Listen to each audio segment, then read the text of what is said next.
ทุนหลายพันล้านกับการสร้างแบรนด์แต่ได้โลโก้อยู่กล่องบรรจุบ่ชัดเจนสีจางอย่ากังวล LPC ช่วยทานได้ด้วยการนำใช้ระบบแม่พิมพ์เลเซอร์ที่มีความละเอียดสูงเพื่อกำหนดปริมาณน้ำหมึกให้ชัดเจนประสานงานกับแผ่นโพลิเมอร์ยกสูงเทคโนโลยีขั้นสูงน้ำหมึกพิมพ์เมื่อติดลงถึงผิวเจี้ยแล้วจะฝังแน่นเข้าไปในเจี้ยทันทีโครงสร้างนี้ช่วยให้กล่องบรรจุภัณฑ์คาร์ตอนสามารถทนทานต่อการเสียดสีในระหว่างการขนส่ง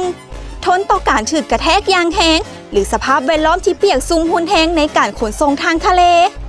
บ่ต้องกังวลว่าโลโก้จะเปื้อนเลือนลางหรือรหัสสินค้าจะสูญหายอยู่โรงงาน LPC สายการผลิตระบบพิมพ์แฟกโซแบบอัตโนมัติที่มีความไวสูงช่วยให้สามารถจัดการกับคำสั่งซื้อจำนวนหลายด้วยความสม่ำเสมอและได้มาตรฐาน 100% ในทุกผลิตภัณฑ์ด้วยกำลังแรงการผลิตถึง 96,000 แผ่นต่อมือทุกความต้องการของทานจะได้รับการแก้ไขอย่างว่องไวติดต่อหา LPC ได้เลยมื้อนี้